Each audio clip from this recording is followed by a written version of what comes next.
Matt, you were born in the 1920s after the Civil War. Right. It must have been tough times for your parents that time, Matt. They weren't easy, that's for sure. They sure were. I know. Growing up then, Matt, what was it like growing up after that?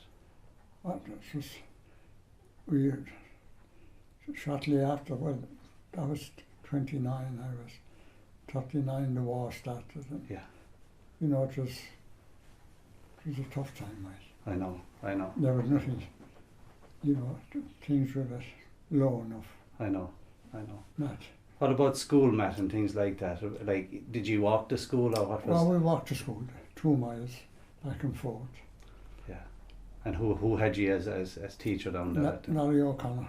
Very good. Yeah. And had Larry somebody else with him that time, or was he? Yeah, the lady, Mrs. Hickson, was the first John Derby's wife. All right. She was, but Derby got married, and she left Bally then, and we had Mrs. Troy. Right. And when did you start, Matt? What age would you been starting school that time? I was 6. Okay. And you'd walk to school at 6? At 6, yeah. My God. And was there many going down from your side then, Matt? There was quite a few coming outside. You'd all the Cusics and all the Gearys, you know, including Mary was even going. Mary brought me to school the first day. Okay. So it gives you an idea that there was a good crowd going down. Yeah. And was it split up that time, Matt, like in the classrooms then was... You went into the convent first. Okay. You went down to the convent for a year or 2, and then you went down to Ballyporeen, down to the boys' school.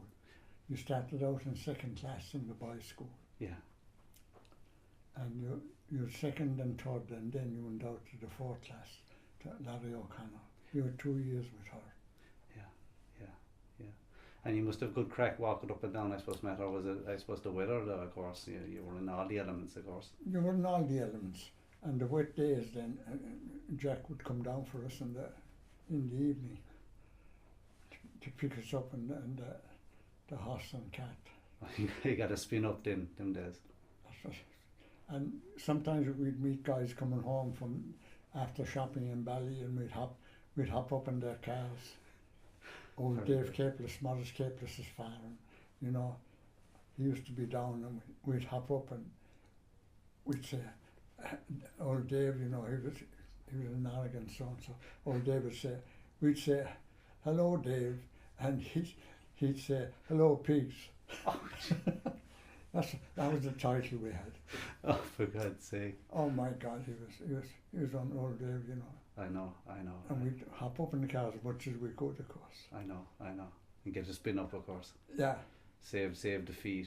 Oh, and anybody would go, anything that moved with a horse and cart or a pony or a donkey and cart. Yeah.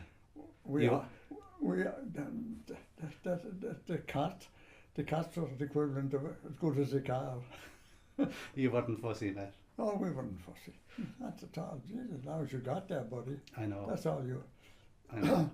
As long as, you know, there'd be a rush into the car too if you could be left behind.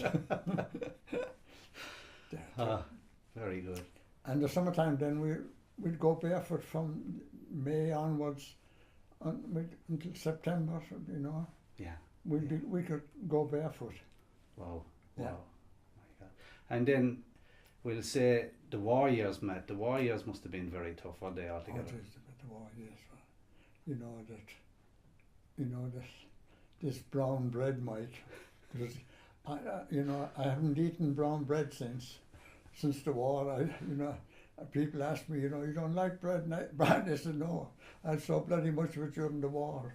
I certainly, no way. I never eat brown bread since. You ate your fill of it that time, Matt. Oh my God. Mother baked it, you know. Yeah. You got this 100 weight of flour, so stacked up at the fire, alongside the fire, so as to be nice and dry. And Mother baked 2 cakes a day at least, so they're 10 was below. At least it could be maybe 3 even. Yeah. But that time, during the war then, in 39 when it broke out, you had the rations. You got your ration book, you know, and coupons on it. Oh, for God's sake. Coupons to get even paraffin oil even. Right. Yeah. Try and do your homework at night with a candle. Wasn't pretty. And then tea and everything else was rationed too, man, was it? Half ounce per person. The 10 of us drinking per blower. We got 5 ounces of tea, can you imagine? And how long would that to last you, Matt? Oh, you had to mix it up with coffee. You'd get idle coffee. That was the only liquid coffee that time. There was no coffee like now. And cocoa. Yeah. Cocoa was the next best thing. Yeah. But I always latched on to my mother. She was a tea woman. And Matthew joined her. Very good, very good. Yeah. And they were tough times. Yeah. During the war, there was quite a bit of immigration too. Yeah. And there was no jobs.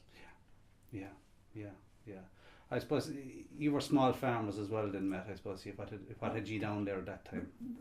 The father had 10 cows. And he had 10 cows as long as I remember, anyway. We never had 11. When I look at Johnny now with his 100 and what, 15 or 120 cows, the poor old man come back, he'd pass by the finger post, he wouldn't even know the place. Yeah. But that's the way it was. You just kept the calves in for they were gone the December market in Ballyporeen. Yeah. That was it. And had you a few pigs and things and chickens and stuff, we had Matt? pigs and chickens. Yeah. You know, you had pigs, you know. Yeah. And would you kill the pig for yourself, didn't matter, or what would Oh be? God, yeah, the father, he used to go up to Jackson's and kill the pigs from Jackson's above in the pub. Yeah. And used to be on a Saturday, I'd go up with him for the lemonade. Yeah. He had the other stuff. Yeah. And the two was to go up in the donkey and cart. Yeah. My God. Yeah. I suppose you ate a lot of bacon that time, so Matt. Oh, there's nothing but making. You never went to the butcher. Yeah. There was no money anyway. Yeah. The money was. Yeah. And you demand your money from 10 cows. I know. And what about, I suppose, you'd all your own vegetables as well and stuff? Oh, you had turnips and carrots. You had all those, you know. You sat an acre of spuds, you know. Yeah. And another half acre or 3/4 of an acre of turnips. Yeah. And carrots. We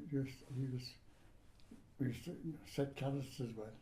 And had you a few geese and things like that as well, Oh, Matt? turkeys. My mother was big in turkeys. Oh. And we had geese and turkeys and chickens. Yeah. We had turkeys. She sold all the turkeys at Christmas time. Yeah. I never ate turkey until I left home. It's laughable. You know, and that's the first time I ever ate turkey. You know, we always had a goose on Christmas Day. Yeah. Can you imagine one goose between 10 of us? There was nothing for supper in the evening. The one goose did the whole lot of it. One goose did that.